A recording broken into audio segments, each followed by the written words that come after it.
Just 1 second, everybody. We are start in a few seconds. Okay, everybody, we're live. Great, awesome. Welcome, everybody, to Travel Tech US and Canada 2021. We are really happy to have all of you here with us today. Today, we're going to discuss on this masterclass revenue management, what the new RM strategies will help hotels reach financial recovery more quickly on North America. I'm going to repeat what's going to be the subject today is what new RM strategies will help hotels reach financial recovery more quickly on North America today. So Travel Tech has been created in the last year. I just give it 1 sec. Just 1 second. I'm sorry, we're live. Sometimes little things happens. So coming back to what I'm saying, Travel Tech has been created last year as to be the first global forum for knowledge for hotels and travel industry all over the world. We did it. We are the first one and the biggest one right now. So we're very happy about that. We are continuing this year to doing the same. So we start this year US and Canada the 8th of March till the 12th. Then in May we're going to have Brazil, Portugal. July will be Asia Pacific. September we're going to do Latin and Spain for Spanish speakers, and we're going to end the year with EMEA on November. So welcome everybody to join us. I just want also to let you know a new option that we have in Travel Tech. If you access traveltech.space, you'll be able to see tech companies. Right now, we are a technological forum and we start doing pitch and sales for the companies that join us this year. So if you want to pick a one-to-one presentation or you want to know more about all the tech companies that join us this year for Travel Tech the entire year, please go to traveltech.space, then go to the option tech companies. There you're going to find all of them. You just click on the icon of the logo of each company and you will have all the information set there. So welcome, I'm Vinicius, founder of Travel Tech. Today, beside of me, I will have my dear friend Zoe from Review Pro. Welcome, Zoe. I'm so glad to have you here. She will moderate with myself today. So great. And also we have a lot of great companies and speakers and specialists on the market today with us. However, who will present those persons to you? And first, present herself, it's Zoe. Zoe, all yours. Go ahead. Thank you. Thanks, Vinny. Thanks. So, hi, everyone. Welcome to day 3 of this great event. It's been brilliant so far. And thanks for having me, Vinicius. My name's Zoe Kambuzi. I'm head of marketing at Review Pro. So we're world leaders in guest intelligence solutions. And we provide the tools and processes to improve guest experience at every stage of the guest journey. So when thinking about what I was going to say today, my first position in hospitality tech marketing was a good 14 years ago. But it's quite funny to think back to how much has changed, because even before that, when I first started my career, online reviews and online content didn't even exist yet. So in fact, my first part of my career was in print. So there you go, showing my age there. So I've been at Review Pro for the last 3 years, helping inform and educate hospitality industry about the latest tech trends and really best practices on how to improve everything guest experience.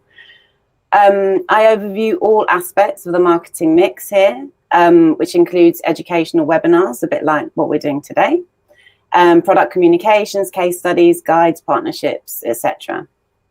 Please check us out. I have to say that my absolute favorite part of the job is speaking to hoteliers. It's always just brilliant to hear how hotel tech tools, like all ours here today, help them to better their businesses, and especially in these times. So really happy to be here today. As I said, great lineup of experts, and good to be here to do what we can do to help our industry recover and thrive this year. Okay, so anyway, I think it's time to introduce the panelists. First of all, we have Eric Munoz, CCO at Libra. Would you like to introduce yourself, Eric? Yeah, thanks, Zoe. So yeah, Eric Munoz, I am a one-trick pony. I don't know if that translates into everyone's local idioms, but what I mean by that is hotels and hospitality, that's all I know. So went from high school to hotel school to hotels, and then since 94, before most of you were even born, I've been working in hotel tech.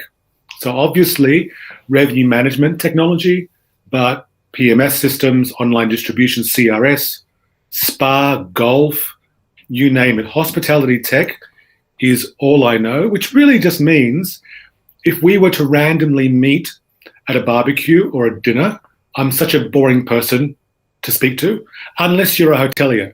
Then we can chat and laugh and have a great time. So I'm working and representing today Libra Assistant RMS. Now, Libra is a very innovative RMS technology, which we spoke about and saw yesterday, in the pitching session. And I'm sure you'll be able to have access to that via a recording in the future in case you missed it live. And Libra, we are part of the Zucchetti group of companies. So Zucchetti is a very large technology company headquartered in Italy, not super well known outside Italy, but within Italy, they're absolutely iconic and established as a technology leader for the last 30 years. And specifically in the hospitality division, we have about 35,000 hotel customers, mixed between our PMS companies, CRS, RMS, etc. So it's an absolute pleasure to be here today with all my fellow panelists and you, Zoe. Thanks very much, Eric. Yeah, it's a good lineup. So next up we have Rudy Acevedo. Did I say that right? Almost at RM Academy. No worries. I'm trying. No worries. It's Rudy Azevedo in Portuguese. That's okay. It's not a very common name, even in Portugal, by the way. So I'm Rudy. I've been working for hotels for the last 20 years. Recently, 3 years ago, I just opened and founded RM Academy. It's the first revenue management training academy here in Portugal, where I'm based. Recently, we just did a rebranding. We are transforming RM Academy into something bigger. It's RM Hub. It's like we have the academy, we have the outsourcing for revenue management, and we also have the sales and marketing outsourcing for hotels. So basically, this is who I am. This is what I do for the last 20 years in the field, and to help hoteliers to have more results by the end of the day, basically. Fantastic. I think we're on the same wavelength. And I did see that your website was under construction, so I look forward to seeing that when it's live. Great. Yes, it is. It will be live in 2 weeks from today. So big news will come very soon. Great. We'll look out for that. Thank you. Thank you. Next, we have Soumya Basu, Regional Director for North America at eRevMax. Thank you, Zoe. Thanks, Vinny. Hi, everyone. Yes, my name is Soumya. Yeah, thank you. My name is Soumya Basu, and I'm the Regional Director for North America region for eRevMax, Red Tiger. Talking about myself, I come from software and technology industry and working in this industry for the last 17 years and have been with eRevMax, proud to be with eRevMax for the last 7 years in this hospitality industry. So when I first stepped in, I didn't have a clue about what this industry all about. And now after 7 years, and I'm enjoying it and looking for a great period out here with this industry.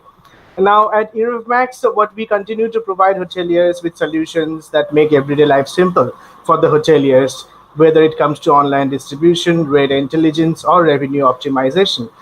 We, as you all know, we are pioneers in industry since 2001, and we are a one-stop solution. We are a CRS, like we have product ranging from channel manager, we have rate shopper, we have metasearch, we have booking engines, you name it, we have it. So yes, I'm pretty excited to be here today, and thanks for having me today on this panel, and I look forward to interesting discussion. Over to you, Zoe. Welcome, Basu. Nice to have you. Thank you, sir. Thank you. Yeah, welcome. Very interesting introduction. Thank you. Thank you. And last but not least, we have Andres Morenos, Hotel Data Science and Tech at Uplift Hospitality. Thank you, Zoe. Very excited to be here today. I started my career in hospitality when I was 16 years old, and I slowly moved my way to reservations, revenue management, and eventually to technology and consulting. So very excited to be here with this great panel today. I think 2020 was a very tough year for the industry, and I really look forward to our discussions today. There's a lot of valuable information that we're going to be able to share. And yeah, so just excited to be here. I'm co-founder of Uplift Hospitality, and we provide affordable revenue management for hotels by giving them access to a remote revenue manager that can handle a lot of the daily tasks on the rate management and management of the OTA relationship for them. So yeah, thank you. Thanks very much, Andres. Thank you. So yeah, I think we can, apart from vendors and representing our companies, one of the really important things I think that's happened over the last year is that we're also focused on really education and really giving to our industry. And so what you said, Andres, about this being educational material, I'm really on the same line. Saying that, we've got our first question, which is going to have some good. I'm sorry to interrupt you.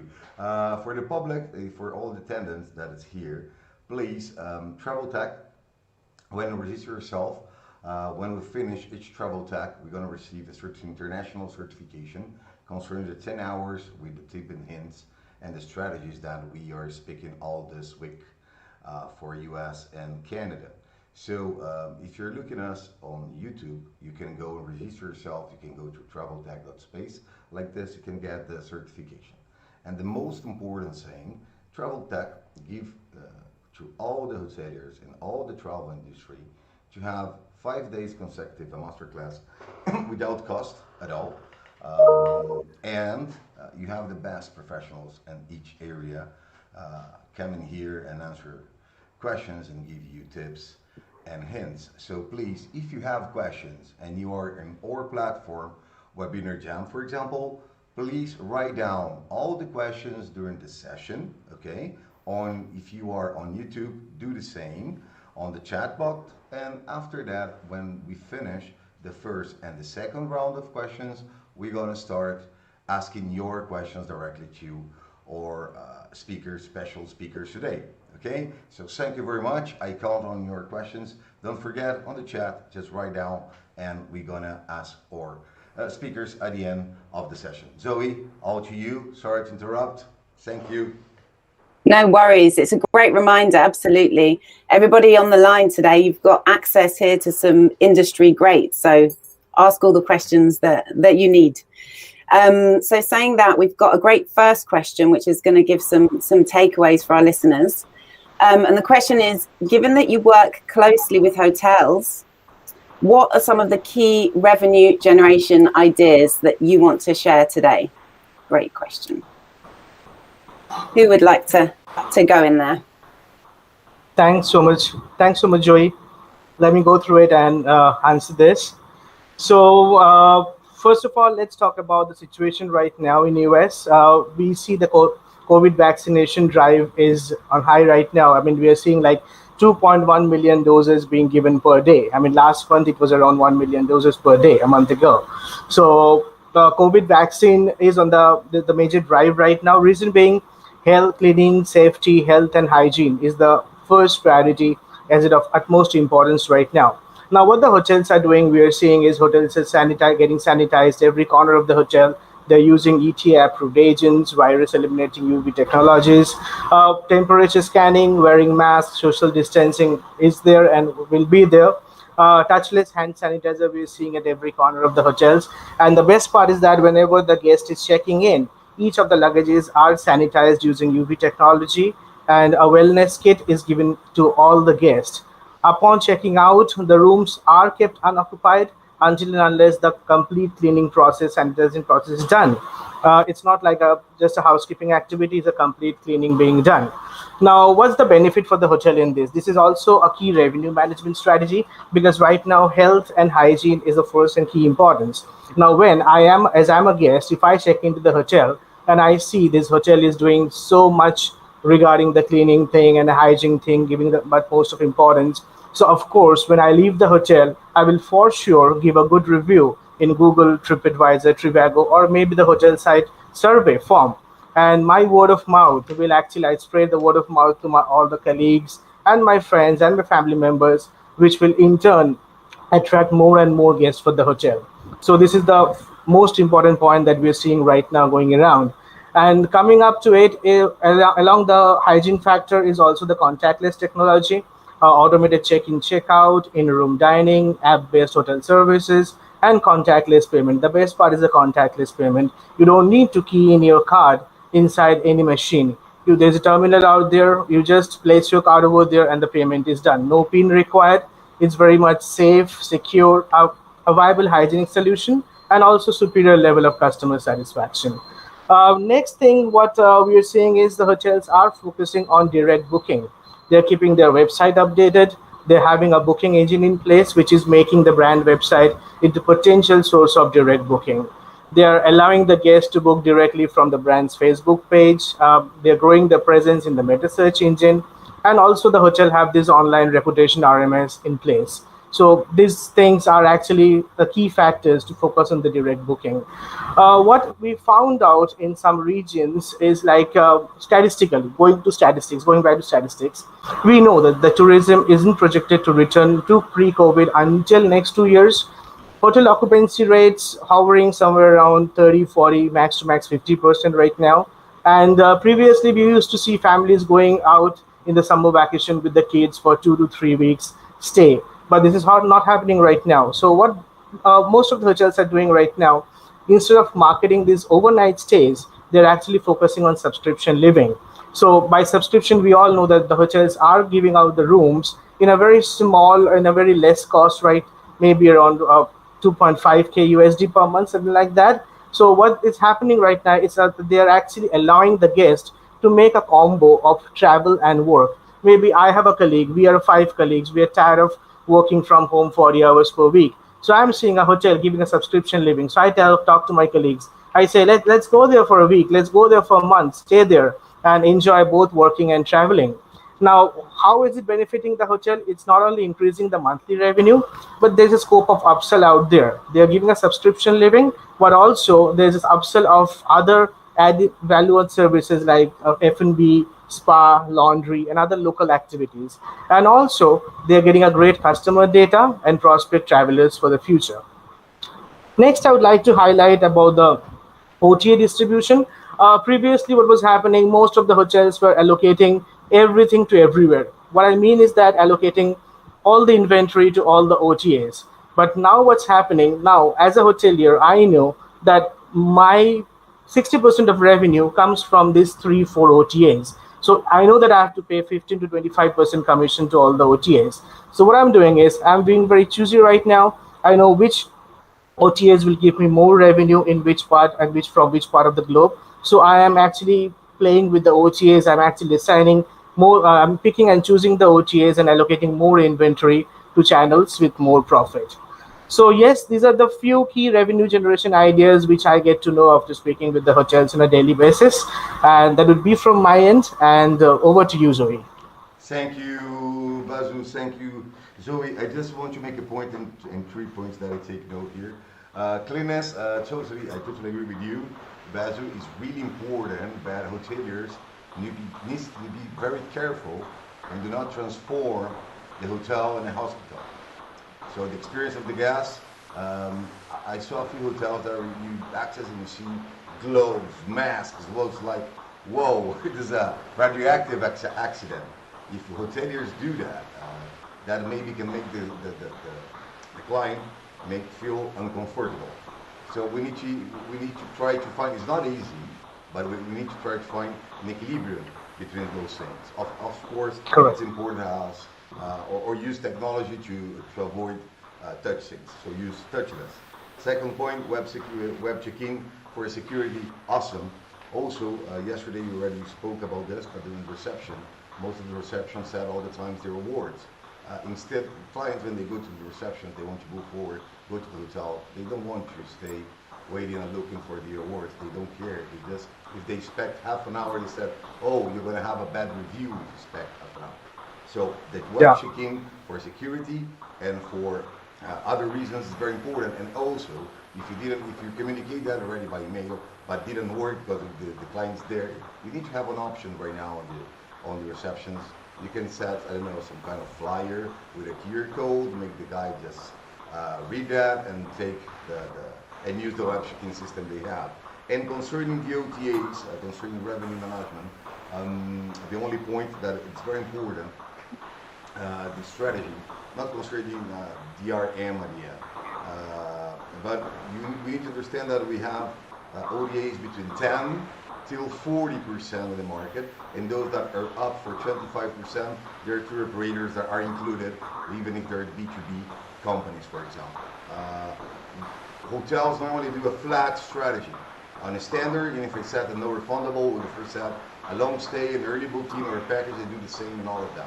We cannot do that. We need to do promotions based on the kind of commission we have, and try to find a structure. If I have too many clients paying for a place that I pay 25%, you need to find the strategy to make that flow of reservations comes for the less expensive OTAs, and at the same time to your website and then to your booking agent, for example.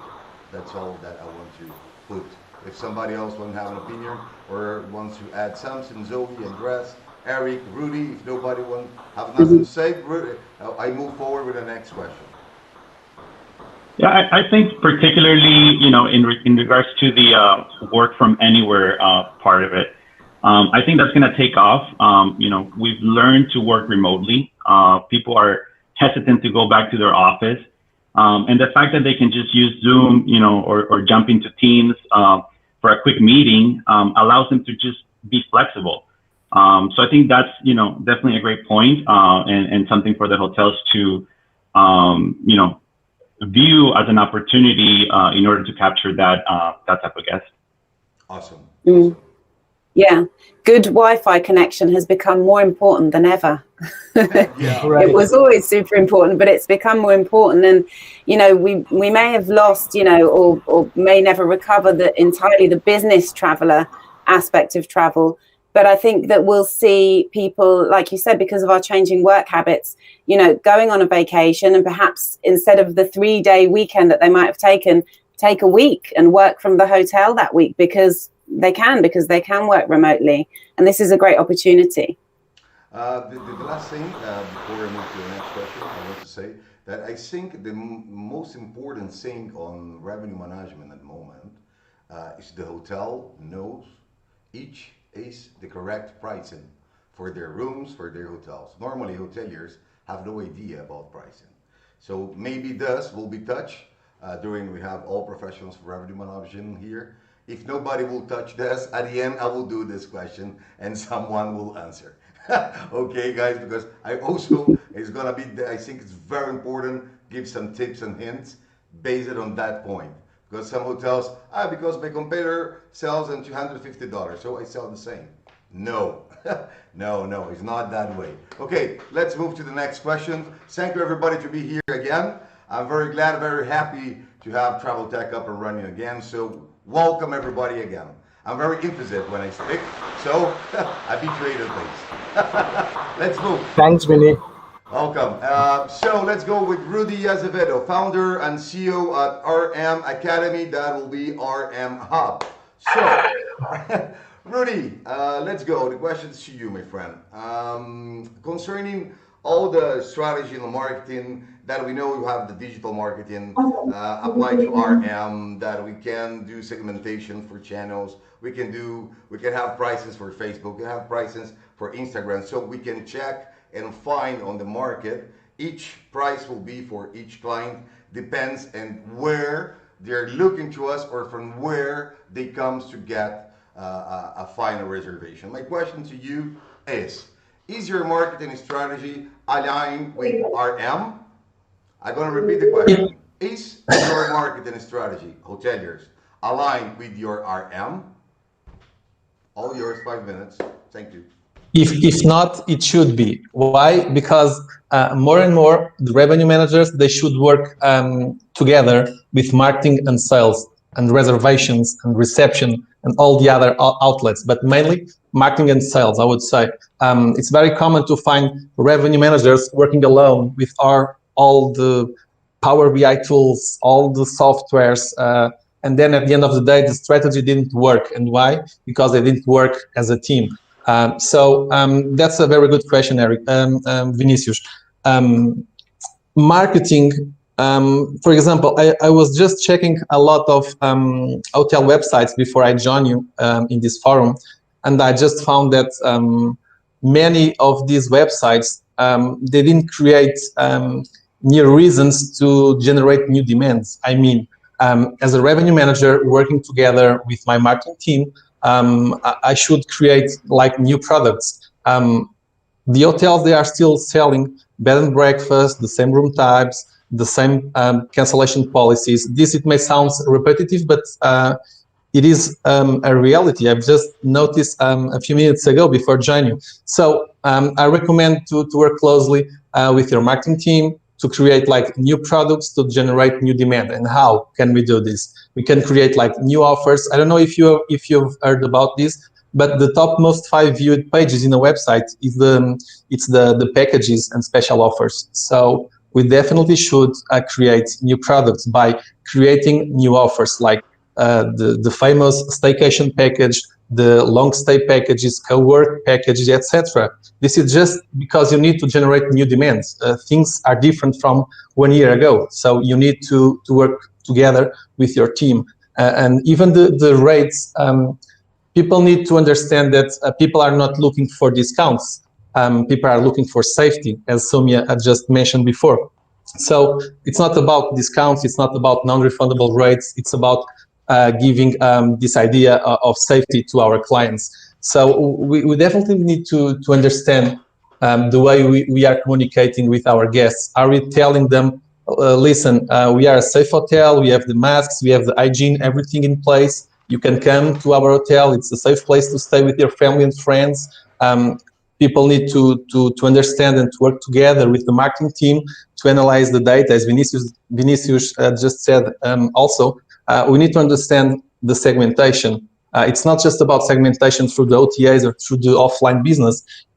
Inside Google, for example, you have Google Analytics with so many different segmentations that you can do together with the marketing team, the e-commerce team. So it's about the competitors. Who is my competitor? If you ask that to a revenue manager, it will tell you, look, it's the same kind of hotels as my hotel. No, it's not about that. It's about experiences. And if people are looking for the same kind of experience, it may be a 3 stars, and you may be like a 4 stars or a different kind of hotel, but it may be your competitor.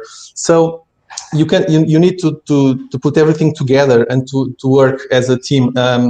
Even the quality score, it's very important to respond to your clients, to create engagement in a way that they can be loyal to your brand, for example. So you need to understand the stay patterns, the restrictions right now for travel. You need to understand in which markets you can do promotions. You can send special offers because some people can travel from, I don't know, from one country to the other, and other they just can't travel. So when I say that revenue managers should work together with marketing, it's because at the end of the day they have exactly the same goal. We need to achieve our budgets. We need to work together. The ways we can get the budget, it's the way we can work as a team. So being in the offline or in the online, we should always work together. And this is my opinion about your question, Vinicius. Thank you very much, Rudy. I have a few points that I take notes here. I would like to add in your comments. Hoteliers, it's very important for your team, for the revenue management, Right now, I think the best word for a hotelier will change. It's e-commerce. E-commerce is not a guy that do some ads. No, e-commerce needs to be your department, and that department will have 4 lines. 1, revenue management. 2, sales. 3, reservations, and 4, marketing. So you need to have those 4 and 1 person, because that person will manage your channels. Rudy talked about package, link on the marketing and with digital marketing. That's very important. And it is very important that we understand that social media is a channel. Any social media is a channel. Instagram, LinkedIn, Facebook, even TikTok can be a channel to convert. Okay? So we need to understand also from where our guests are coming from. Not for the country or the city they're coming from where they saw us. So it's very important that we try to tag those segmentations. Why? Because I will understand, for example, the public that comes from Facebook, what they buy in the hotel. The people that come from Instagram, what they buy. From LinkedIn, from my mobile. For example, I don't know, I have a partnership with Swarovski, for example. I'm a luxury hotel and I have my hotel on Swarovski as a partner. As an example. I want to know what that client for that website that I have in a promotion buy. Why? Because then you will understand what kind of package, what kind of pricing you're going to offer for those different channels to sell. That means you will be able to sell to the different, you have very different kind of persons that go to your hotel and where they buy and what they buy. So maybe the public for Facebook go to the standard rate and their standard room. Maybe the Instagram go for a higher, and maybe the LinkedIn only go for corporate rooms, for example, or twin rooms. It's just an example. That's all. Thank you. Sorry. Yes, go ahead, Rudy. You have something else? Yeah, just to add, like, of course, I suppose you've just seen this week, Google, it will offer Google Hotel AdWords free listings. I don't know if you heard about this, but this is like a cascade effect. Today, some of the main meta search platforms, they are contacting the hoteliers to tell them, look, this is free from now on, not Google, these meta search platforms. And this is crazy. Yeah. It will change the way we are thinking. That, they will lose because Google will lose yeah, them. Of course. Just to let you know, for example, direct bookings from booking engines that we have a booking engine, for example, is partnered with Google as an example. When we turn on the connectivity with Google Hotel Ads, not Google Ads, Google Hotel Ads. Man, it's incredible how the percentage of the direct reservations, Google goes for 35%. And then it's very important that you have a fidelization platform system and you're already prepared for that before you connect Google. Like this, you can have that client, you make that client, if they return, to buy directly to you. If not, the commission will be high. I talk too much, but everything is information. Everybody here is too calm. Come on, guys. Let's smile a little bit. Let's put energy. Anybody else want to set some kind of opinion here, or we'll move to the next question? Yeah, are we allowed to talk as well? Yes, of course you are. Okay. So I'm going to make this really brief, but Rudy mentioned a really cool point about in revenue management being more aligned and more thinking towards marketing. So one small example, inside our Libra Assistant RMS, we have a new module with flight search demand. Now, flight search demand, to understand which markets are looking to travel to your destination is kind of a marketing thing. However, we've brought this back into the revenue management system to then combine your PMS data, combine flight search data to highlight where you might be missing out. For example, you've got no reservations at all from a certain country, but this country, we have the data to show they are searching for travel to your destination. So this is a small example of how we're moving marketing and revenue management more closely together.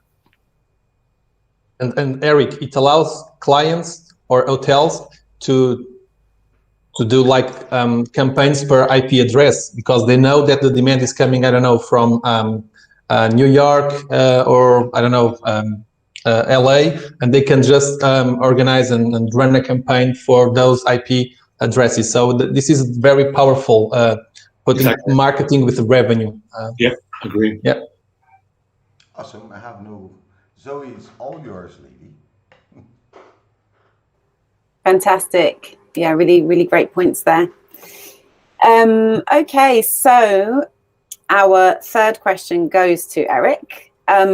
Talking about the USA hotel market specifically, and not a generic global approach, what can US hoteliers do today that wasn't an option a couple of months ago? So are there any new trends that we should be aware of? Yes, thank you. Great question. So I'm speaking about the US market in particular, and there is some crossover to Canada, but let's focus on the US market. This month, just a few days ago, TripAdvisor launched a new program called TripAdvisor Plus. So TripAdvisor Plus is basically an option for the hotels to participate for a cost of 0% commission, 0 setup cost, no charge. Okay, so we were talking just now about meta searches moving towards 0 cost. TripAdvisor Plus is a new program. Now, what's the catch? Well, there's no catch. Let me explain. On the flip side, TripAdvisor, to their mostly US-centric membership, are offering this TripAdvisor Plus program as a subscription model. So not the hotel, the guest, the TripAdvisor loyal reviewer who's giving you a score for everything that you do. If you sneeze or you don't smile, they're marking you up and down. All those people, they're paying $99 a year to be part of the TripAdvisor Plus program. So what does the TripAdvisor Plus program give them? There's a variety of benefits, but the hotel controls everything.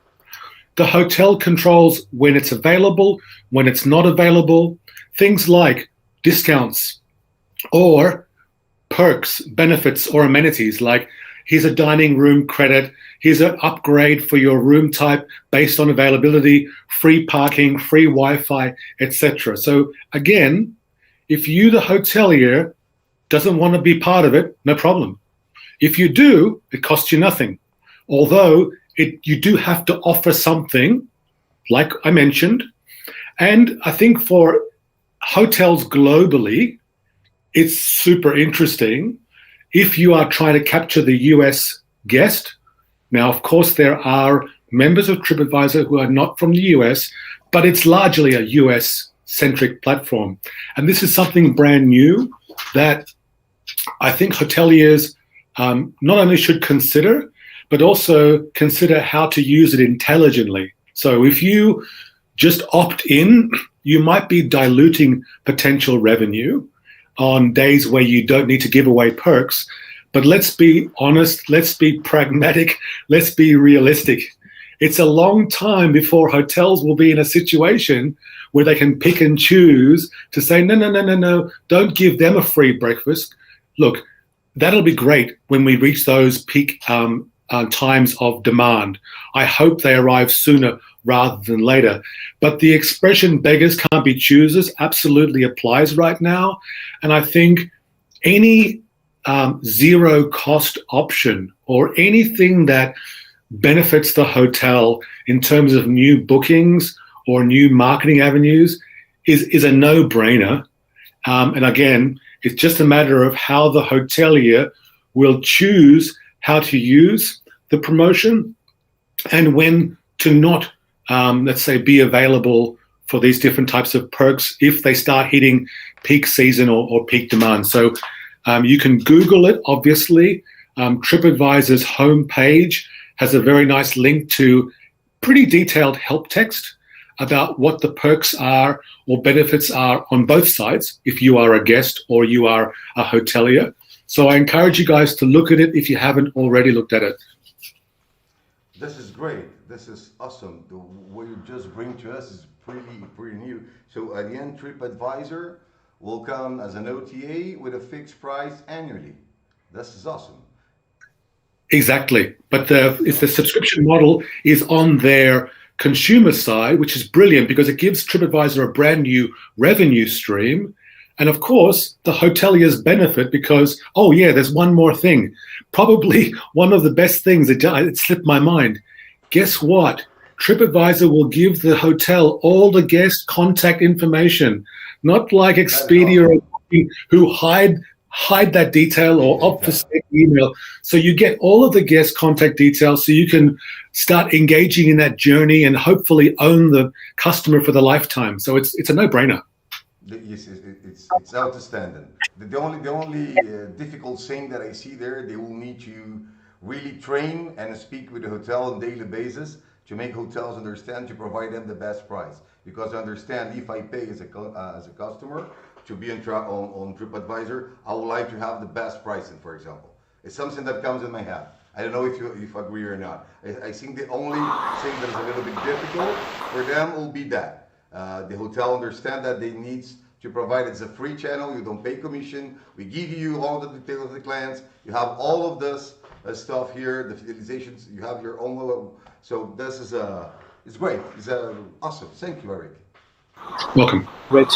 Yeah, and, very interesting. Yeah, having those contact details, you know, even before the guest arrives, to make that sort of pre-stay communication is awesome. I hadn't heard of that, so thank you, Eric. I'm definitely going to read up on that after the session. And what I think, sorry to interrupt. So what I think is I can link between two words with Eric and Rudy mentioned. Rudy mentioned about customer experience, and Eric mentioned about TripAdvisor passing on these guest details even before the check-in. So what we do on a daily life, and it comes to hoteliers as well, is the experience that matters a lot. Because the activity that TripAdvisor is doing right now will actually give a great customer experience with the guests who are staying at the hotel. And this will actually turn this guest to be the loyal guest. And loyalty plays a key role in revenue management.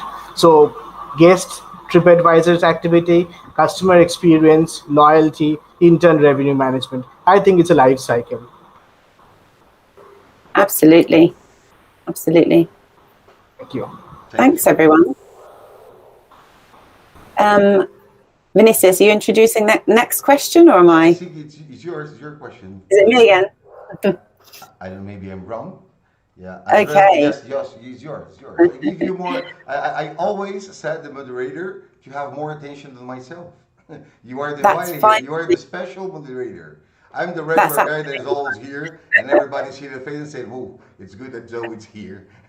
Support Vinicius is Thank you, Zoe. Go ahead, it's all yours. Thank you.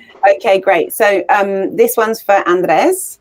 How should hoteliers approach changes in the business mix for a smoother recovery?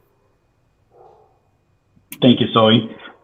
And I think the very first thing with regards to that question is how we're collecting the data in order to track that data properly.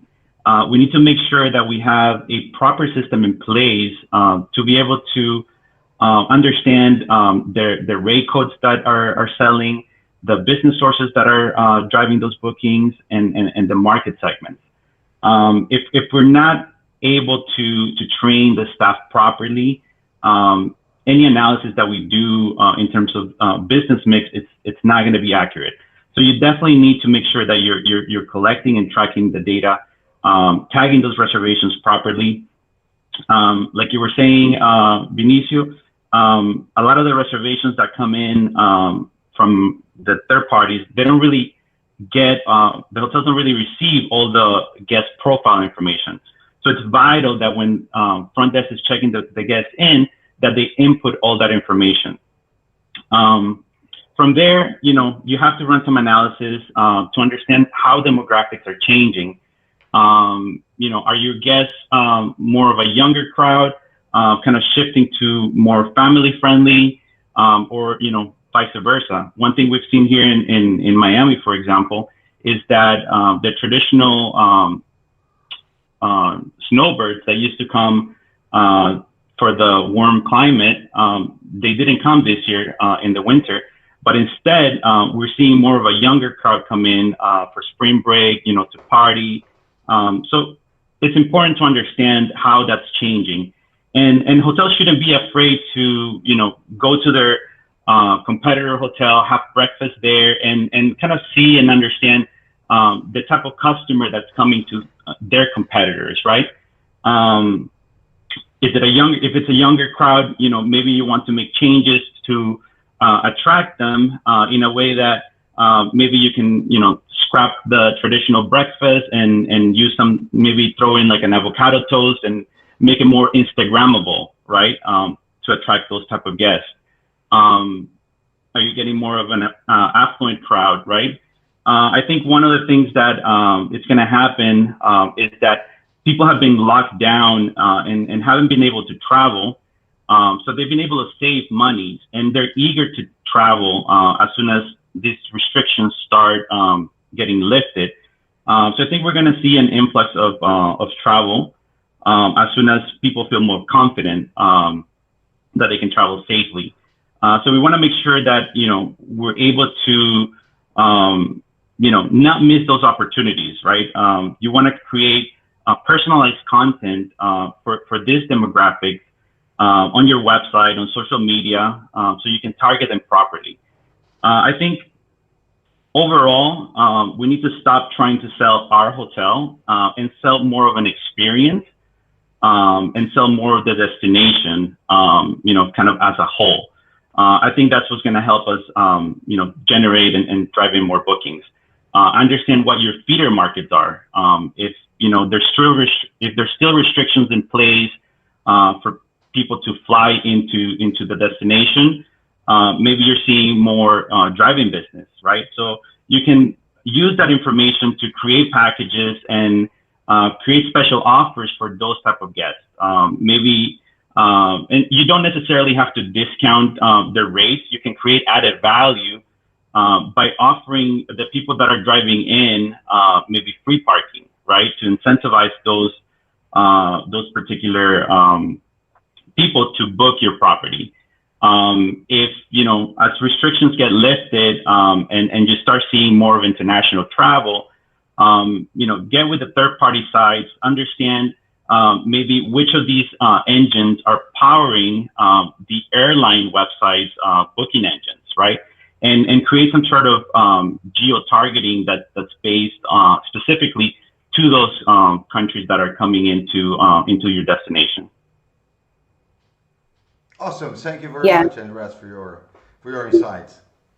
Zoe, Rudy, Eric, Andres, Vazu, someone want to set some comment or add something, please go ahead. Yeah, just a small comment. I think what you said, Andres, is right, and the segmentation is absolutely key. Knowing where people are coming from, what they're looking for, what's going to drive them to come to your hotel, and creating those dreams and those desires to travel really starts now. Even though many of us are in lockdown, I know that I'm thinking about my summer holidays already. And we're all guests, and we all know how we feel and how desperate we are to travel. That dreaming phase is now, right? So it's really important to know who you're aimed at here and now. Yeah. So thanks. Everyone, we finished the first round of the questions. We're going to start with the second round now. Zoe will start. Before that, I will do a little change in our schedule. As we have two questions already, we have Pan Zavato that runs a lot of resorts on South California. He has a question for us, so I think we can answer this question straight away. It's a general question, so each one can do and provide their answer. So, Pan Zavato, what type of alternative group segments do you recommend going after as we wait for large group convention business to recover? Or resorts are in Southern California, which has been particularly hard hit with the restrictions on group gatherings ongoing. I'm going to repeat the entire question because it's long. So what type of alternative group segments do you recommend going after as we wait for a large group convention business to recover? Or resorts in Southern California, which has been particularly hard hit with restrictions on group gatherings ongoing? So who wants to give them an answer? I'm going to give an answer, even though I think it's not a great answer or inspirational. But I think sometimes we all need to hear the hard-hitting home truths, right? Sure. With this current situation, to point out the obvious, we're not talking about an aircraft strike. We're not talking about a petrol shortage. We're talking about a very serious health condition, right? Okay. Now, that has to be mentioned to then frame my answer, because large group business is absolutely zero for health reasons. So I understand that this is an area that's suffering mostly, and if your business is primarily catering to that, that's really not looking very optimistic in the short term. So I think the question was, if this type of group business is missing, what other kind of group business can we replace it with? I think that was the question. My answer would be to avoid thinking about group gatherings like the law is currently indicating, but to focus on your 2 hour, maybe 2.5 hour driving radius from your hotel. Get Google Maps, draw a circle, 2 hours or 2 or 3 hours drive from your hotel, and that's the catchment area. That's your market. Make it a challenge. Challenge your sales team, challenge your marketing team to come up with who are the different businesses or organizations or schools or universities who are living in this catchment area, because they are your potential market. Not group business. I'm not talking about group business, but they are your potential visitors. Now, if you can accept, at least temporarily, the fact that group business is off the table for now, then think about how you can use your existing asset, the property, the resort, the facilities. Because I can be sure that a lot of people who are, let's say, your neighbors, a lot of people who live close to you, and if you really are a group resort, probably haven't had the opportunity to visit because you don't maybe always cater for the local market. Now, I'm guessing, I haven't done any analysis, obviously, but they may love the opportunity to stay, to visit, to share some of your amenities and facilities. And that, for me, sorry to be so cold initially, but unless I didn't hear the question correctly, I don't think you can replace group business with another form of group business. Yeah, at least. No, you clearly understood the question. Yeah. Yes, it's totally correct. I totally agree with you. And right now, real business is out of the table. MICE is out of the table. We can have some kind of hybrid events, but hybrid events don't will occupy your hotel or for the spaces. So you need to find, as Eric says, 200 for 450 kilometers. Find the business that will be there and try to make partnerships or offer for small groups, or try even to adapt it for your marketing team to get those customers coming directly to your hotel. That's also, if you're gonna use ads, Facebook ads, Insta ads, try to tag on that radio if you want, because it's the radio that you're gonna have most people that can go directly to you.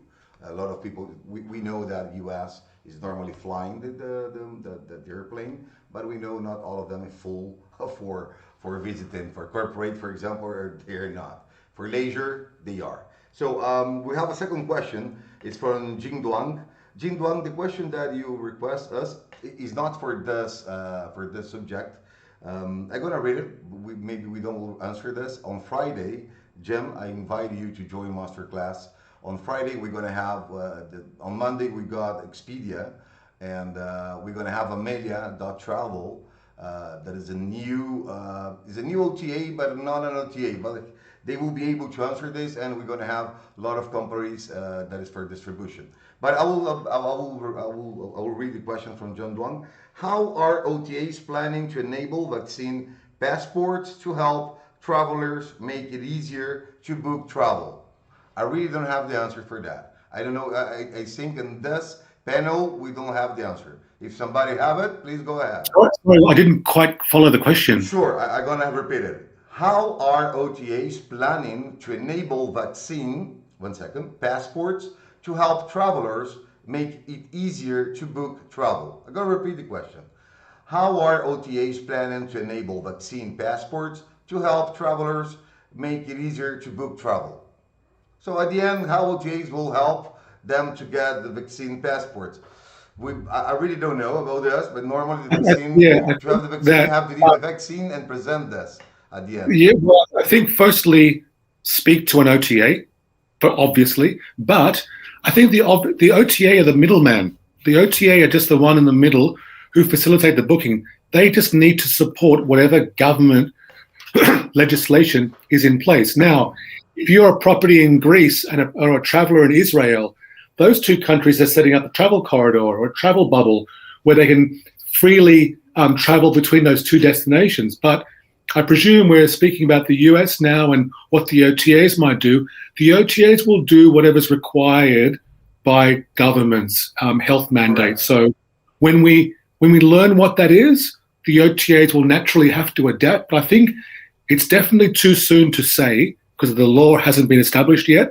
But speak to an OTA because they might be already planning around it. Thank you, Eric. Thank you very much. So the two first questions has been answered already. We get the response. So for all the attendants, if you have more questions, please write down. We're going to start with the second round of questions. And at the end, if we have more questions, we also will request your professionals here to answer those. So thank you very much, everybody. Zoe, I'm back to you again. All yours. Thanks, Vinny. Welcome. So this question's for Soumya. Something we all can't wait to see, travel demand is expected to start rising soon, slowly but steadily. So how should hotels prepare to attract and capture guest bookings? Thanks, Zoe, for the question. Allow me to answer kindly. Yeah, travel demand is expected rising soon. That's in everybody's mind. I mean, we have not stopped dreaming about travel. We all want to travel. So we want to see travel happening soon. It's better for everyone. Now, how should hotels prepare to attract and capture guest bookings? Most of the things we have discussed, but just to enlist some of the points, of course, the growing focus is on Book Direct. Now, the first pointers to focus on the Book Direct, it's a website. The website has to be up to date with all the room type, rate plan details, latest property images, and search engine optimized content. They need to ensure that the brand.com shows up relevant search results in Google everywhere. So we have seen some hotels are giving the discount codes in the website itself to stimulate the direct bookings. And also, most important is on the website, if you have to highlight what are the health and safety protocols as per COVID measures you are taking as a hotelier. Because if the hotel does not have a proper website yet or wants to revamp the website, now is the time to do that.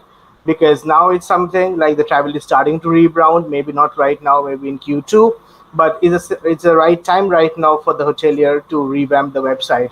And as per the US government law, whenever a hotel website needs to be revamped, it's necessary to make it ADA compliant so that everyone, including persons with disabilities, can enjoy full and equal use of the hotel website.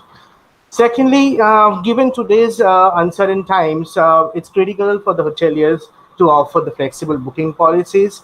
Like most of the hotels we have seen, they are making non-refundable stays as fully refundable, flexible cancellation policies for all new and existing bookings, and flexible policies to all the changes. So it's about all being flexible. You have to have the flexible booking policies for the hotels. Another important point, which I think would be to implement the rate strategies like early booker rates, last minute deals, promotional rate plans, country rates, mobile rates. They will actually help to target customers and create a specific packages for various market segments. Another good option or good point for this question will be the hotel management. They have to maximize revenue is to create the packages, and they will actually allow the customers, the guests, to pay for more than just a room. It's about focusing on add-on services, products like spa, like other add-on services on the hotel that might include package deal like including meals, bicycle, golf course, access to golf course and equipment, so on. Length of stay will also play a critical role out here. Because if right now, I'm not going everywhere as a guest. Now I go to one hotel with my family, and I think initially I've booked for 3 nights. Now I go to hotel, I am very quite satisfied with the experience in the hotel, and the hotel offers me during my stay in. The hotel offers me to stay longer. They're offering me a good package, some deal. If I stay for more than 3 nights, if I extend my stay to 7 nights, they will give me a good deal. So I'm happy with the hotel.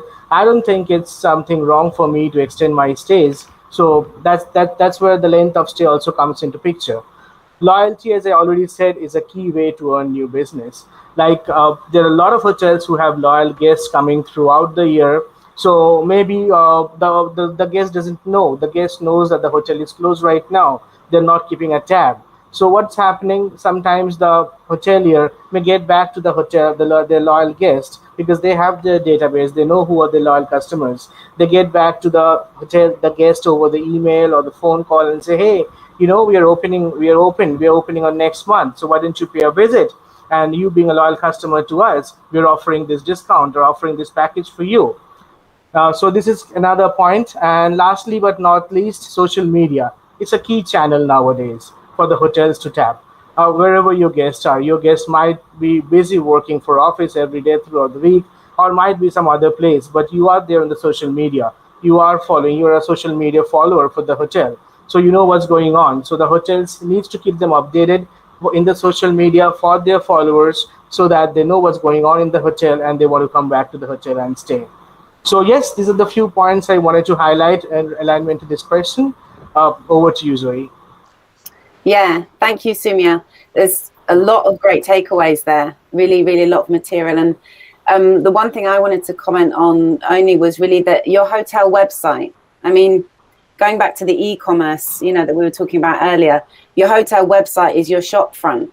So even if as a hotel right now, unfortunately, you're closed down, your website's always open. So it's absolutely vital that it's up to date, it's optimized, you've got your booking engine integration there, ready for your guests 24/7. And so when guests are in that dreaming phase, as we spoke about before with Andres, they're going there and they're getting the right information and hopefully booking in advance. Yeah. I just want to say something very fast. As US and Canada, they're having massive vaccination. So we expect that US and Canada goes out very fast right now. At least in the next 3 months, 4 months, we will start seeing a recovery in different segments. Be flexible on the rate plans and your policies. It's great, but dependent on each area that your hotel is based in, if you have a maximum vaccine, you can come back and go, for example, a little bit more aggressive on offers with no refundable. Just it's tip. Be flexible. Do not be so flexible. You can go to a state where they have a lot of vaccines. That's the problem. But in Brazil, nobody has vaccine, and people stay forever. That is Brazil. Yeah, it depends on the hotel. It depends on where the location is. Right, Vinny. So we go to the next question. Somebody else wants to add something here? If not, I move with Mr. Eric Munoz. Okay, let's move to the next question. Next question is Eric Munoz, CCO at Libra RMS System. So Eric, what common hotel strategies should hoteliers rethink, change, or adapt in the new pandemic situation? I will repeat the question. What common hotel strategies should hoteliers rethink, change, or adapt in the new pandemic situation? All yours, you have 5 minutes. Thank you. Okay, cool. So I've got a couple of suggestions. The first one is to rethink how you distribute and sell your rooms online. The US market typically, on average, distributes with up to from 1 to 4 or 5 different OTAs plus GDS. Okay, that's the average profile for a US hotel. Now, by contrast, in Europe, the average is more like 5 to 8 different OTAs and then they may or may not participate in GDS. GDS is almost an automatic consideration in the US, but in Europe, hotels may opt in or may opt out. Now, in Asia Pacific, the average number of OTAs hotels sell on is between 15 and 18. And again, they may or may not go into GDS. Now, these are observations I've made from working in channel management space with obviously US customers and international customers. It always stuck in my mind because I didn't think there'd be such regional variances.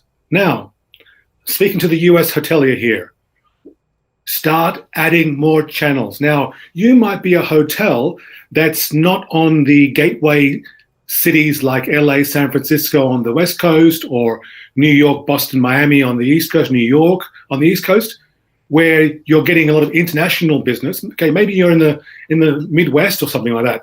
But again, it costs you nothing to list yourself and distribute on other OTAs until a booking arrives, and then you've got to pay some commission. But it always escaped me why that was the trend, because there certainly is no financial penalty. And right now, when we're looking for every bit of business we can get, and you may have a bit more time, possibly, start adding Ctrip, for example, or Agoda, for example, or Make My Trip, or GoIbibo, or Ostrovok, or Rakuten. And I could go on and go on and go on, because it's like a supermarket brand.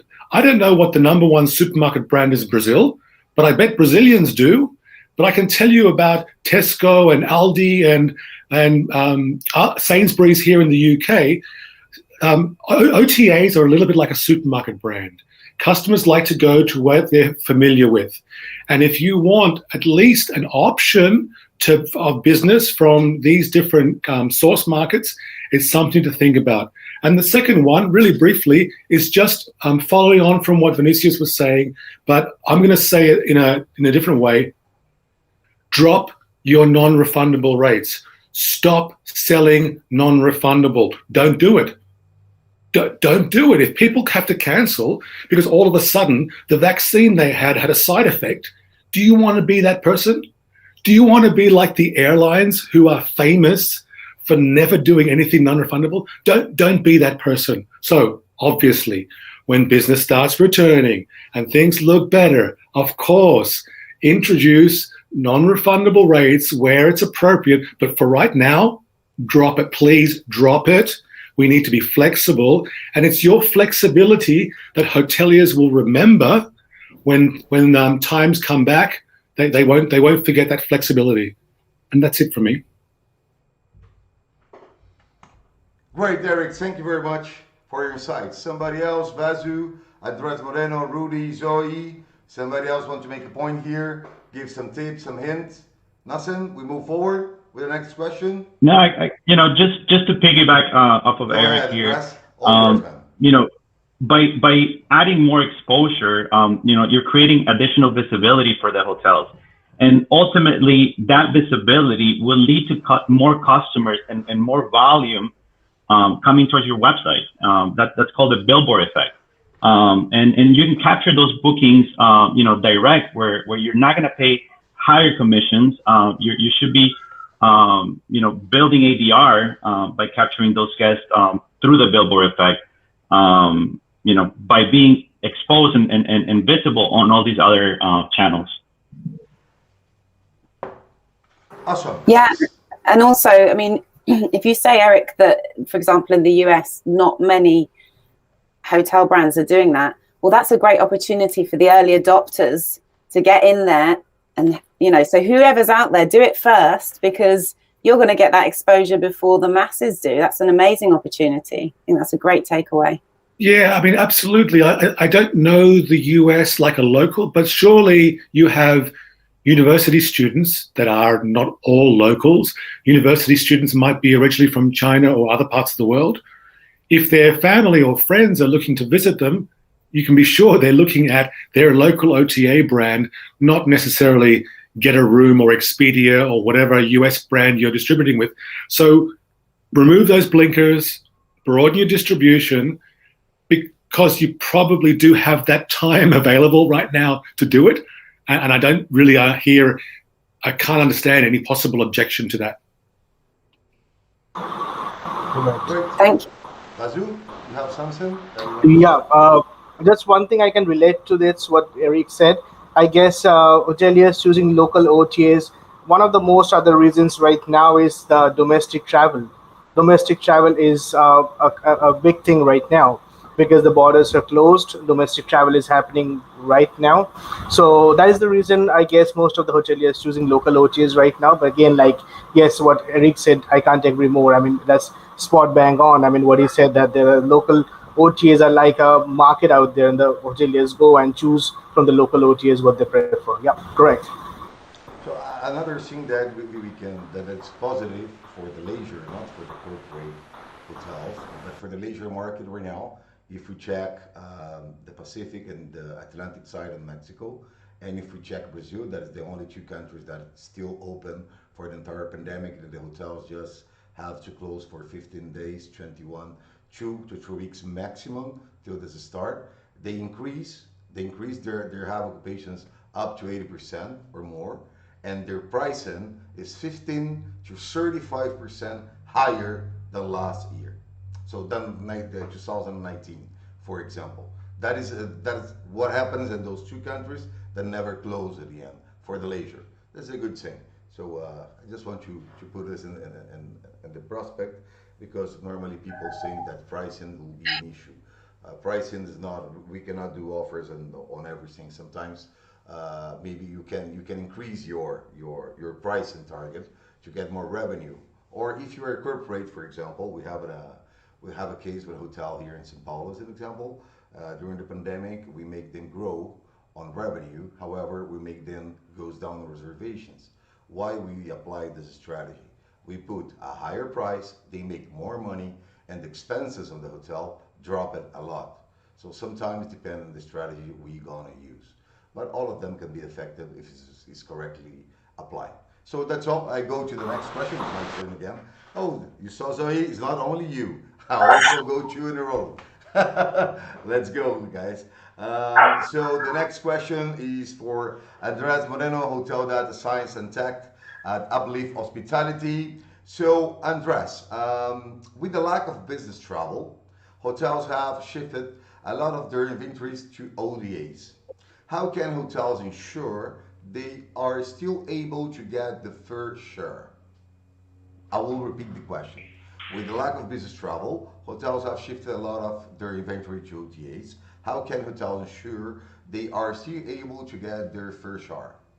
Up to you, 5 minutes, please. Thanks, Vinny.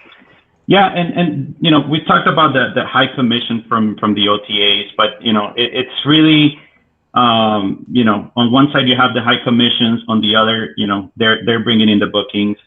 But one of the first things you need to do is evaluate your concept, right? If you're traditionally a property that's focused on capturing the business traveler, and you're looking and monitoring your concept, which is other properties also focus on competing for that segment, you may want to rethink that strategy and look for a different concept. You know, there's so many hotels in the market. The OTAs provide full transparency. So look, you know, and search what other properties are offering similar amenities that may be nearby that are stealing, you know, part of that market share from you. Look at vacation rentals, right? How are vacation rentals impacting your business? So you definitely want to, you know, expand because, you know, maybe 4 or 5 hotels are no longer enough as part of your concept. You know, you need to expand that and really have a good overview of the whole market and where things are going. The other thing you want to look at, we discussed this, review your content, descriptions, health and safety, you know, make sure that all of those messages are clearly stated on your website so that when customers land on your website, they're able to see that you're proactive in you know, addressing these health and safety concerns. They need to feel comfortable booking your property. so that they can, you can ultimately capture that booking. When you go on the OTAs, we also see some properties that have, 10, 15 different room types. Try to consolidate that so that when customers are shopping around, they're not confused by listing so many room types. A lot of times we see all these room types with the same photo. So just try to make everything clean, so that the customers book you instead of your competitor, right? You can also do, some of these OTAs offer some sort of pay-per-click or page positioning ranking tool. Try to utilize that to your advantage. Yeah, you'll pay a little bit more commission, but at the end, if they're bringing in the booking and creating that volume that you need, it might be something very helpful. You can also look at your booking window. With the pandemic, we've seen that the booking window has shrunk so much. And, for years we've talked about the booking window shrinking, but I think the pandemic just, really shrunk that window to, 3 days before arrival, 4 days before arrival. Understand that, as restrictions get lifted and people start planning ahead, in advance, that booking window is going to start moving back out. You want to make sure that you're capturing your fair share for every sector of that booking window, that you're not missing out on early bookings, that you have the right rate strategy far in advance so that you can capture a base business, through the middle section and then very last minute as well, so that you're able to really maximize on every opportunity possible. Thank you so much, Andres, for your insights. Absolutely. Yeah, good points there. I think as well, like Eric said earlier, Andres, it's the perfect time now to go back, look at your website with fresh eyes, your descriptions and everything. It is, unfortunately, it is a time when there's not a lot of other work. So it's the time to reassess your website, your tech stack, your strategies, definitely, and be ready because it's going to come back, and yeah. strong. Yeah, and if you see customers coming in, within the week, maybe you don't want to offer, so many promotions for that period, right? Maybe you want to try to incentivize the customer, with some discounts or added value promos, a little bit further out, right? So you're not cannibalizing your own sales. With length of stays, it's the same thing, right? If your length of stay has increased from maybe 2.5 to 3 or 4 night stays, try to incentivize by providing a weekly discount, right? So customers stay a little bit longer at the property. Yeah, some great strategies there. Just one point. When we spoke about, I'm a specialist in developing platforms to direct sales and distribution and digital marketing. And also concerning any kind of KPIs from different scripts or tabular pixels that we use or different segmentations. The most important is that hotel needs to understand one thing. When we saw websites, most of them, they have too much text. People get lazy right now. We are in a moment that humanity, in some point, we're moving forward in a lot of things. But one thing that we're turned down and going back is like before we read everything in information. Right now, it's visual. People use this. 92% for the visualization of your hotel comes from here. Your bookings is not yet in 90% and all over the world, but you have 60% computers and 35, for example, mobile. However, 90% see you here. And if they decide, and 70%, this is from 2007 till today, this didn't modify at all. The behavior of the customer is, I see you in TripAdvisor, and Trivago, and Booking, Expedia, Hotel Beds, what else? Doesn't matter. I saw you there. When they go to 70%, the people that decides that they will buy your hotel, they go to your website. What they will looking for? They're not looking for the rooms or more information most of the time.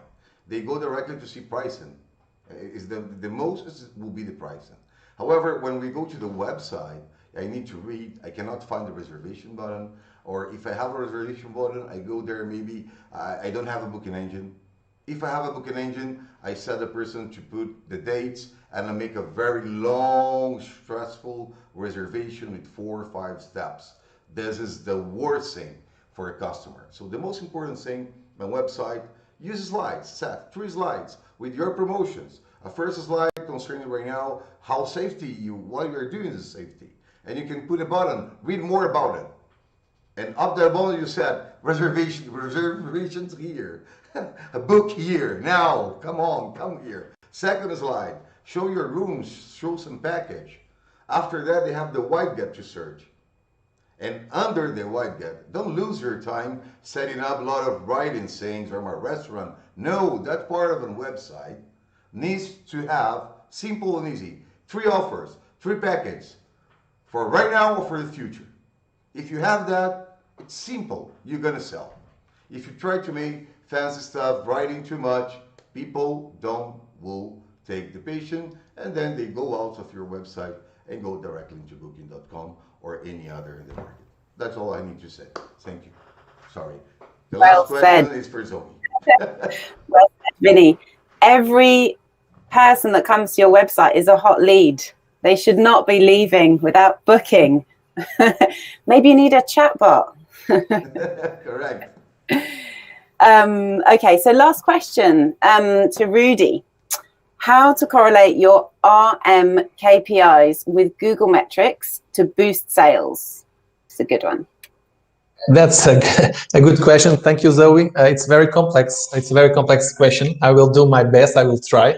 So how can I correlate my RM KPIs to Google Analytics metrics? Wow. Okay. So what about, let's start. So RM KPIs, they give me room revenue and all the other revenues from the other outlets. Okay. So I can have this kind of information from my RMS, from STR reports, etc. Right? So from Google Analytics, I have all the information that gives me the trends and changes over time that people are looking for, right? So what about if we could mix everything like a cocktail and to increase my occupancy index, my ADR index, and my RevPAR index? It would be great, right? So how could I improve my occupancy index through this kind of mix? Usually we need to work some factors to increase my occupancy through using my RMS or my STR reports and my Google Analytics altogether. So we need first to work the awareness of our brand. We need to have, as we've just mentioned before, a great website with great content, great apps to our clients, local maps, things to do to our clients know what they can do.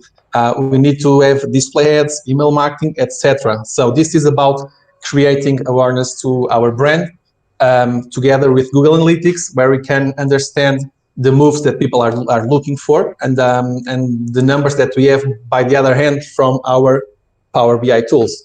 So we need to work on the audience as well. We need to do the right segmentations on every campaigns we are running on google.com, for example. So that's another question regarding to try to drive occupancy through Google Analytics and through Google and through our KPIs. We need to engage clients, of course. We've spoke about loyalty programs. We spoke about fresh content, meta search, social media, paid advertising, etc. And of course, we need to work on the conversion side. Most of the websites, it depends by country, but in some hotels, they have like 50% of their bookings from their websites. In other realities, they have like 5%. It varies. It's very different. But we definitely could work together and to mix all the information from Google Analytics and all the information from our Power BI tools to drive occupancy. Again, work together. It's like marketing and sales and revenue all the time.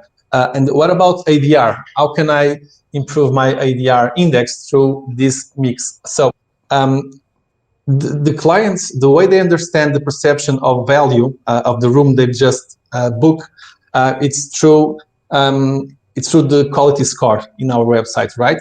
So if I have a good quality score, great content, great engagement, people will feel comfortable to book my rooms. So they will feel comfortable to pay a little bit more than my competitors because they will have more benefits, more quality. So this is about the way we can improve our ADR. We should definitely have these kind of tools in our website, like OTA, rate displaying widgets, direct messages to our clients, banners, flash sales opportunities in a private way to our clients. So this is one of the ways to improve ADR directly and to understand in a real time with Google Analytics. And what about RevPAR index? We all like to have the best RGI possible, as much as we can get. So what about if we can improve my index, and how? So as I mentioned before, packages and special offers are in the top 5 most viewed pages in the websites. Most of the hoteliers, they do not believe in packages. Why? Because I can say, oh, look, I've worked for 20 years in the field. Usually packages, they don't sell well. Let's focus on corporate business or in leisure business, right? So if you see the most of the packages you will find in the most of the hotel websites, it's always the same. It's bed and breakfast, park and go, it's a romantic package. It's almost all the same. We should definitely look at our hotel, and again, as Sumia said, as Andres mentioned already, and Eric as well, it's about experiences. If you have a special hotel where you can upsell your clients by, for example, $50 more, you can have like a picnic basket for you to have an experience. You will do the promotion for me. You will do the advertising in the social media, and you will pay more for your room. So and again, it's a kind of a mixture that it works well. You can work with the KPIs together with the Google Analytics, because by one hand, you have all the information, you have all the trends in real time, you can check, you can change, and you can just adapt. And this is about hospitality. We need to adapt all time. And this is one of the ways we can definitely look to our KPIs, because we are often, we usually look to our KPIs just for the numbers. We really need to understand, because everything is changing constantly, and we need to be aware of that, to be ahead from our competitors, right? So I would say that, yeah, to boost my sales, to be ahead from my competitors, I need to be innovative. So this is one of, I usually correlate the trends from Google Analytics with the RMS information that I have, and I try to get the best from the business. And this is what I just would like to share with you. Awesome, Rudy. Awesome. Yeah. Does it make sense? Yeah, absolutely. Thank you. Yeah, thank you so much, Rudy. I think, that point that you made, now more than ever, it's the time to innovate. You look at, again, e-commerce, you look at some of, other business outside of hospitality, businesses that have made it, they've tried, they've tested, we know this in marketing. It's the same with your packages and your offers. You've got to think outside the box now. This is really the time to do that. And we have the tools and we have the technology to immediately measure that success and then adapt it. So it's an opportunity out there for hoteliers. Thank you. I think that was really insightful. So everybody, we finished the second round of questions. We have 2 questions here from the public, and we have 1 question from my side. We have a question from Amanda Abbott. Strategies for increasing revenue while competing with Airbnb offerings. So I will take the lead. I'm so sorry. I want you to answer this one. First of all, Airbnb is not a competitor of the hotel. It's another channel. First. Second, if you're not an Airbnb yet, please go, inscribe yourself there, negotiate your commission, and offer your hotel in Airbnb. How you offer it? Don't offer for a single night. Go for long stays for 3, 4, 5, 7, and 15 days. And you will see how much reservations will drop to your hotel through Airbnb. Airbnb is not an enemy. It's just another channel. They start with reservations focus on personal apartments or or houses and etc. But it's a long time already, more than 2 years and a half, 3 years. They accept and they have a platform to sell your hotel also. So don't look at Airbnb as a competitor. It's better look to them as a new channel, a different channel where you can sell long stays, as an example. I recommend you to connect with them. They are not your enemy at all. And this question we had the last year in all the events all over the world, the requests, this question. I always answer the same. If somebody else wants to say something, go ahead. If not, I go to the next question. Yeah, I'll add something that, I mean, I completely agree with Vinicius. It's not a competitor, it's a channel. But I'll also want to share what might be obvious, but sometimes can be overlooked. But the person, Miss Abbott, I think it was it Amanda Abbott who asked the question? Yeah, I'm going to repeat her name. Just 1 second, so I'm so sorry. Amanda Abbott, yeah. That's listen to us now, yes. Yeah, so I just want Amanda to think about, if she doesn't immediately know, why do people choose Airbnb over a hotel? I've definitely chosen Airbnb sometimes over a hotel, sometimes not. But if you really understand why, then think about how you can package and brand your guest stay experience at your hotel, not so it's like an Airbnb, because it's a different, let's say, it's a different perception in most consumers' minds. But what are the things that people appreciate? Well, number one, you have a connection to the local market when you stay with Airbnb. It's a residential home or an apartment. Okay, that's one. So the architecture is different. When you wake up in the morning, you absolutely know you're in a different location. Whereas you wake up in a Holiday Inn Express, it could be Berlin, it could be Anaheim, California. The inside looks exactly the same. So think about maybe theming some of your rooms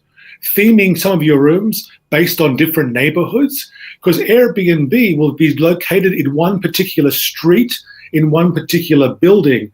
You have multiple rooms. You could, if you wanted to, theme different rooms in the style of different famous precincts or neighborhoods, depending on where you're located. That's one. That's maybe a little bit expensive to do, but think about that. Number two is, when you're staying with Airbnb, they encourage owners to leave recommendations, suggestions. It's usually a pretty tacky book. Like, it's a piece of paper that's been looked at by 50 people and it's dirty, and it might be in a plastic sleeve. But anyway, the recommendations are gold. So I remember, I'll never forget, one time when I was in Paris and I stayed in a really cool apartment, and the host had left me a note. This is where I buy my croissant. This is my favorite place for a coffee. It wasn't the cafe next to where she lived. No. I had to go around, down, through the lane. But guess what? I had the best croissant. Now, you know what? That was 4 or 5 years ago, and I can still remember it. So you in the hotel, I used to work as a concierge. We used to take pride if a guest asked us for a recommendation. We'd take pride in giving them the very best recommendation. Well, it depends what sort of person you are, blah, blah, blah. And then you could recommend a restaurant, a cafe, a shop, or a tour, etc. So I guess what I'm talking about are the fundamentals of amazing hospitality. But Airbnb have kind of industrialized. They've made it easy for the owner by following a checklist.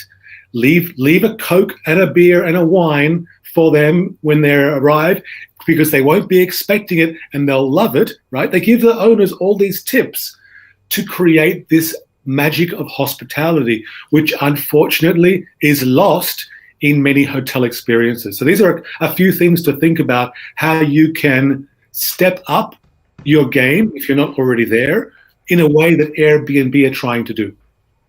Awesome, Eric. Thank you very much for that great response. Zoe. Eric, you're speaking review pro language there. I love it. Create remarkable experiences. There's, Sumya said it right at the beginning. As we say, reputation equals revenue, and it's so true. That experience has stayed with you for 4 years. That's outstanding. That's a great example. Thank you. So we have two more questions. One for the public and one mine. I will go with mine first because I come first. Not because the public always first. But just we have this one. We have 10 minutes to finish. The last one will be a little bit large, maybe. I would like that the expertise as Eric, Andres, Rudy, Basu, Zoe. The question is the one I told you before, guys. So, how is the tip and hint that you would like to provide to hotels to make them understand how they can create their pricing? What is the fundamental to know what's my best price? It's looking to my competitor. It's looking only at the market. What I need to do to find out. Of course, they need to know how much will cost each room. That is the minimum they need to know. But I want your tips and hints as we have a specialist here. Who will start? Please. Yeah. Okay, Eric, go ahead. I'll make it short.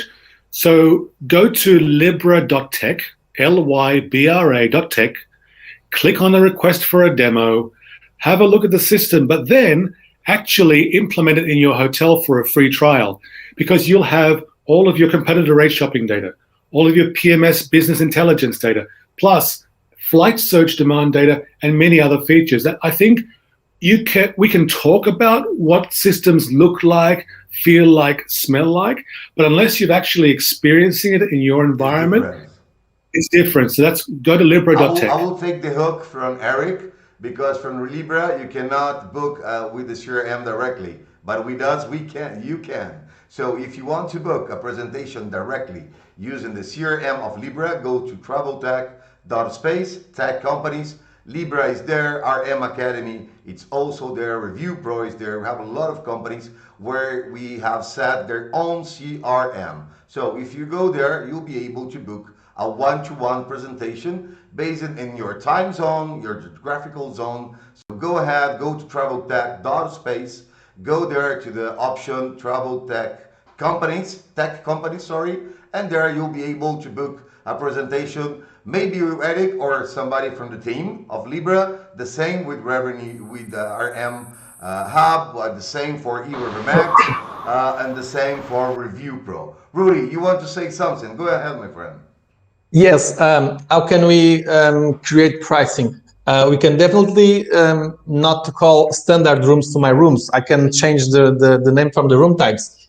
So let's call a standard room a city view room, interior room, deluxe room, whatever, but let's create value or the perception of value to my room types. If you have like similar rooms, but some of them are twin rooms, the other ones are double bedrooms, and if your demand is more for couples, let's make a difference between the twin rooms and the double rooms, even with the same room type.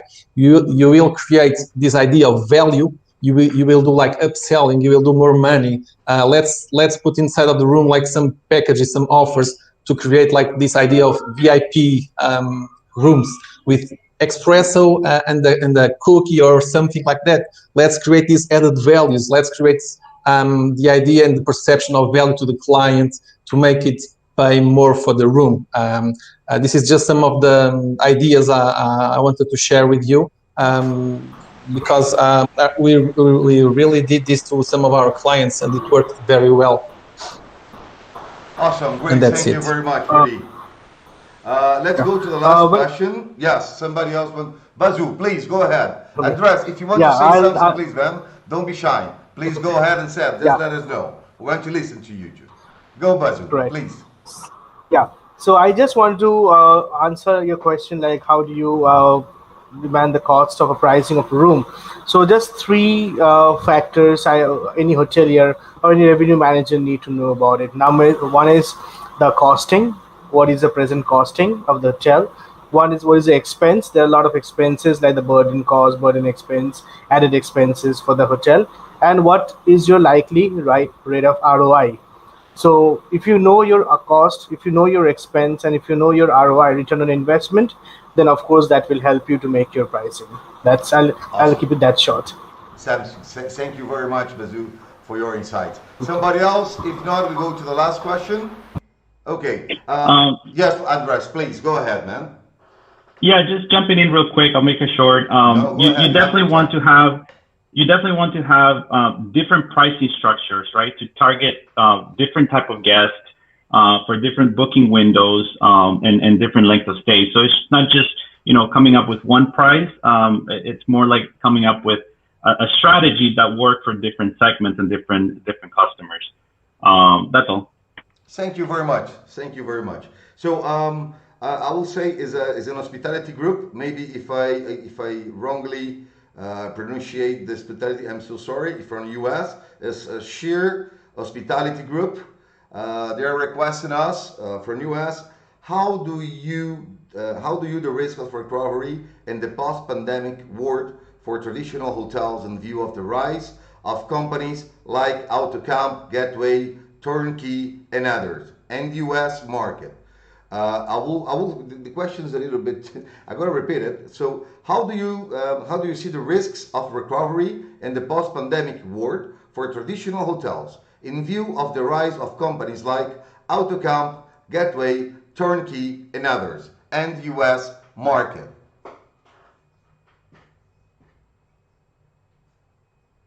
Chang chang chang. Vinicius, can you repeat the question from Yeah, Sure, exactly. Sure. It's very. I slowly. I will forward to you guys. I will forward to you on your WhatsApp. Okay, the questions I think will be easier. Like this, all of you. Maybe also Zoe can do a better pronunciation as he's in English, or even Eric. I'm fluent English, but I'm not. I'm not an English person at the end. So I'm just forwarding you guys the. So Sam, so you have in your WhatsApp, Zoe, if you want to repeat and provide. It's very tricky, the question. It's quite a wordy question, isn't it? Yeah, it is. And we need to provide some kind of answer. But we're gonna do it. Don't worry, everyone. We're gonna answer it. Okay. How do you the risks? How do you avoid? Is there a word missing there? How do you mitigate the risks of recovery in the post-pandemic world for traditional hotels in view of the rise of companies like AutoCamp, Gateway, Turnkey, and others for the US market?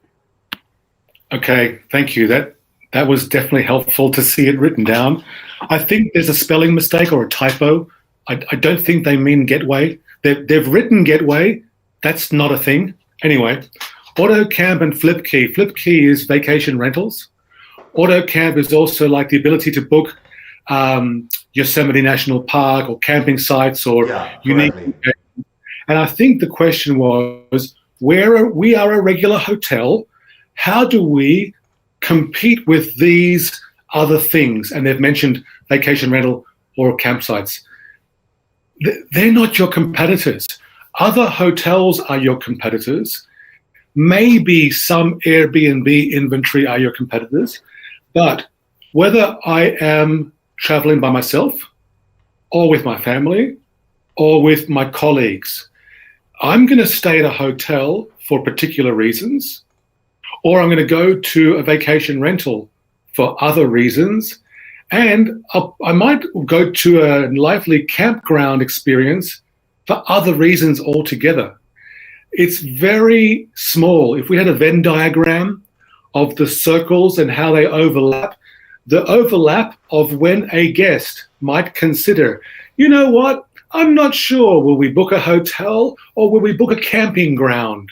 Or will we book a vacation rental? The crossover isn't there. So I completely understand the sense of feeling threatened or the fear of guests choosing alternate accommodation. I think specifically, we're talking about the pandemic. Sorry to interrupt you, Eric. The lady already sent another question, just a short question about that. I also jumped on your WhatsApp if you want to check it out. She just did resume. Here's I'm asking about risks for the short, mid-term recovery post-pandemic. I just want to add what she just wrote to us. Sorry to interrupt you. I'm so sorry. Okay. All right. Super confusing. Let me finish. Yeah, sure. So there is a fear. There is a fear of a guest or a type of traveler who has just come through this pandemic, and they want to know that when I travel, everything will be clean, following best practices. Now, will I go to a hotel with a lobby full of people, with an elevator squashed full of people, with a restaurant buffet full of people sneezing over the buffet? Do I want that perception? Or we have a vacation rental, it's just our family, a big backyard for the children, or we're going to the forest and we're going to the mountains and we have lovely fresh air. Okay, I think that's what the question really is. With people being maybe extra sensitive or highly, what's the term, germophobic, right? Clean freaks. Yeah. Will they avoid hotels versus these other options? Yeah, absolutely. I think they will. A lot of people will. Not everybody, of course. But the examples of how to manage that we spoke about today already. Vinicius was saying, please don't look like a nuclear reactor with everybody wearing gloves and everything. No, you should absolutely follow what's recommended. Don't be afraid of wearing a mask, maybe making it a smiley mask. Brand your masks with your hotel branding so that the guests take the branding back with them and start, giving positive word of mouth. You can turn these situations around, but you definitely need to reassure the guest, like you always do, that the hotel is safe. The hotel is following best practice. There's no risk. It's a safe option. You absolutely need to do that like you always have, but to another level, obviously, because of the coronavirus. Now, whatever steps you've already taken, I'm sure you have, highlight them. Don't assume the guest knows about the hand sanitizer or how often you're wiping down different things. Whatever it is you're doing, share that information in a friendly, non-threatening way to reassure your guest. But if we forget about the pandemic and rewind 18 months, guests will choose those other types of accommodation that you mentioned for very different reasons for why they might stay with you. But I definitely understand that they might appear, so those other types of accommodation might appeal more when customers are a little bit scared and taking their first steps after lockdown and want to avoid any possible infection. However, like we've mentioned a few more times, this vaccination is growing quickly. I've already had my first needle. I've got to wait 10 more weeks for the second needle. So as more and more people become vaccinated, that's essentially a larger traveling population that'll be starting to mobilize. But I completely understand the fear and the worry. Hopefully we're giving you some practical advice. Thank you so much, Eric. Yeah, definitely.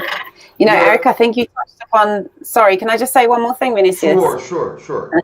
I think you just touched upon a really important point actually as well, which is the demographic of people that are being vaccinated. So, we're going from the older folks to the younger folks. So, talking about the difference in your segmentation of your travelers now. Not saying anything. In Spain, that's how it is. Okay. So maybe your younger families do want to go out and be in a vacation rental, and maybe your baby boomers or over 40s, want to be are fine to be in a city location and actually are happy to not be with the children and the young families. Who knows? Maybe that's a segmentation opportunity right there. Yeah. Agreed. Okay, great. Thank you very much, everyone. We are finished our session today. Just remembering that and this afternoon we will have the pitching sessions again with 5 awesome outstanding companies. So I invite everybody to come back at 14:25, New York 11:25, LA. We're going to have a pitching for 3 hours, and we are doing different from other pitchings that we saw online on different sides of the world. We are providing 35 minutes like this. If the companies want, they can share not only a presentation but also shows you the platform like this. You can connect and you can check how those solutions can help you, not only in a presentation. So this afternoon, we will have the pitch and sell sessions again. Tomorrow, we're going to have the 4-day of Travel Tech. I'll be moderator. Beside of me will be Clarissa Trezi, Global Sales and Business Development for Travel Tech. The webinar theme will be, the forum theme will be, how can data help improve day-to-day operations? We're going to have Windsor Group, Hubos. We're going to have also, we have a lot of people tomorrow, Hot Inside, Hotelix, and Future State. Join us tomorrow, so don't lose it. You still have the time to register yourself. Go to traveltech.space. You're going to have the registration link there. Like this, you can be able to join us and get your certification. So also, I need, before I forget, if no, a lot of people will kill me.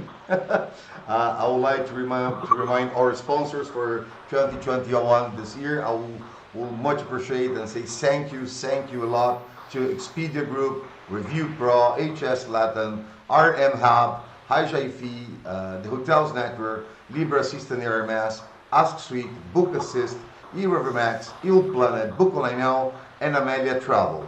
Thank you all. The event partner, Revenue Hub, Sanford Support, Knowledge Partner, eHotelier from Australia, marketing agency, GLNPR.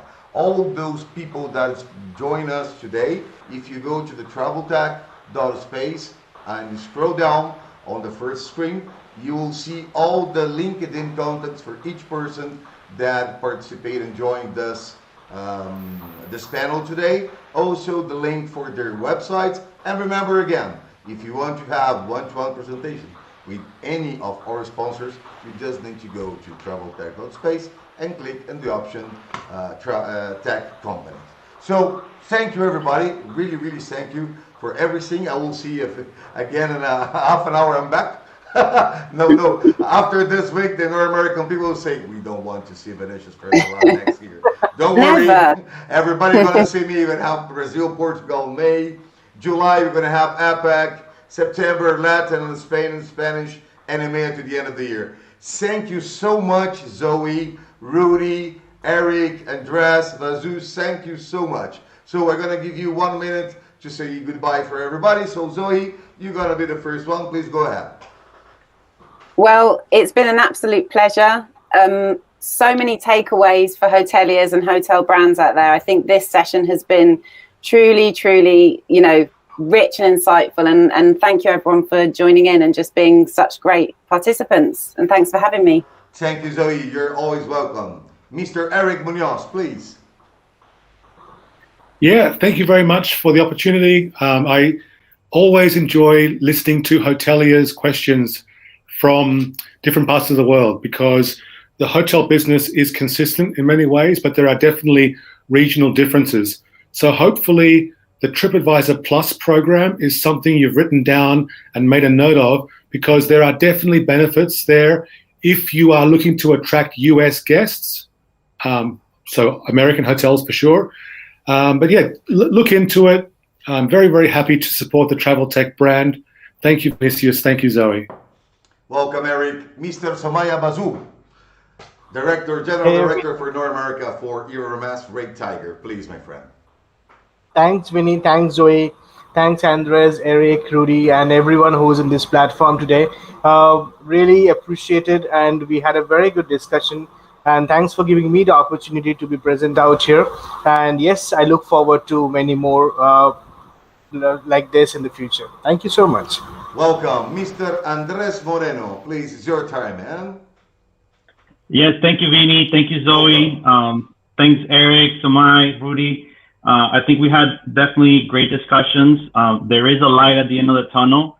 So just, hang tight and, hopefully we'll start seeing the recovery as these vaccines progress and consumers gain a little bit more confidence in travel. So yeah, we'll stay in touch with Travel Tech, and yeah, we'll see you soon. Thank you very much, Andres. Rudy, it's your time, my friend. Go ahead. Well, thank you very much for sharing your valuable time.